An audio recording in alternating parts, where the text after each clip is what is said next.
വിശദമായി നോക്കാം. വയനാട് ചുണ്ടേലിൽ ജീപ്പും ഓട്ടോറിക്ഷയും കൂട്ടിയിടിച്ച് യുവാവ് മരിച്ച സംഭവം ആസൂത്രിതമായ കൊലപാതകമെന്ന് കണ്ടെത്തൽ.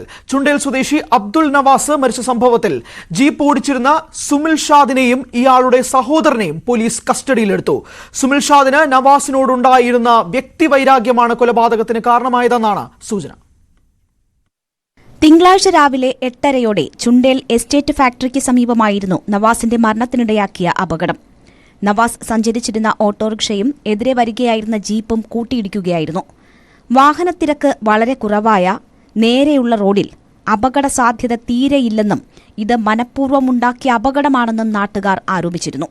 അപകടത്തിൽ ദുരൂഹതയുണ്ടെന്ന് കാട്ടി നവാസിന്റെ ബന്ധുക്കളും പോലീസിൽ പരാതി നൽകി. തുടർന്ന് പോലീസ് നടത്തിയ അന്വേഷണത്തിലാണ് സംഭവം അപകടമല്ലെന്നും ആസൂത്രിതമായ കൊലപാതകമാണെന്നും കണ്ടെത്തിയത്. മുഖ്യപ്രതിയായ സുമിൽ ഷാദ് സംഭവത്തിനു മുൻപ് ചുണ്ടേൽ എസ്റ്റേറ്റ് പള്ളിക്ക് സമീപം 1 മണിക്കൂറോളം ജീപ്പുമായി നവാസിനെ കാത്തുനിന്നതായി CCTV ദൃശ്യങ്ങളിൽ നിന്ന് വ്യക്തമായി. നവാസ് ഓട്ടോയിൽ വരുന്നതായുള്ള ഫോൺ കോൾ ലഭിച്ചതിന് പിന്നാലെയാണ് സുമിൽ ഷാദ് ജീപ്പുമായി മുന്നോട്ടു പോയത്. തുടർന്ന് ജീപ്പുമായി എത്തി എതിരെ വരികയായിരുന്ന ഓട്ടോറിക്ഷയെ ഇടിച്ചു തെറിപ്പിച്ചു. സംഭവത്തിൽ സുമിൽ ഷാദിനും പരിക്കേറ്റിരുന്നു. അപകടത്തിനിടയാക്കിയ ജീപ്പ് ഓടിച്ചിരുന്ന സുമിൽ ഷാദും നവാസും തമ്മിലുള്ള മുൻ വൈരാഗ്യത്തിന്റെ അടിസ്ഥാനത്തിലുള്ള കൊലപാതകമാണെന്ന് പോലീസ് കണ്ടെത്തി. ഫോൺ രേഖകളടക്കം പരിശോധിച്ചാണ് പോലീസ് തെളിവുകൾ കണ്ടെത്തിയത്. ചോദ്യം ചെയ്യലിനിടെ സുമിൽ ഷാദ് കുറ്റം സമ്മതിച്ചു. കൊലപ്പെടുത്താനുള്ള കാരണം വ്യക്തിവൈരാഗ്യവും മന്ത്രവാദവുമെന്നാണ് പ്രതിയുടെ മൊഴി. സുമിൽ ഷാദിന്റെ ഹോട്ടലിന് മുന്നിൽ മന്ത്രവാദം ചെയ്ത സംഭവമാണ് വൈരാഗ്യത്തിന് കാരണം. നവംബർ 30-ന് ഹോട്ടലിന് മുൻവശത്ത് വെച്ച് വാഴയിൽ വെച്ച നിലയിൽ കോഴിയുടെ തല, പട്ട്, ഭസ്മം, മഞ്ഞപ്പൊടി, വെറ്റില, പാക്ക് എന്നിവ ലഭിച്ചിരുന്നു.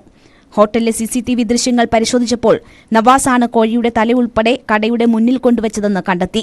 തുടർന്നാണ് സുമിൽ ഷാദ് സഹോദരൻ അജിന്റെ സഹായത്തോടെ നവാസിനെ കൊലപ്പെടുത്താൻ തീരുമാനിച്ചതെന്ന് പോലീസ് പറയുന്നു. നവാസിനെ ആസൂത്രിതമായി കൊലപ്പെടുത്തിയതാണെന്നും തെളിഞ്ഞു.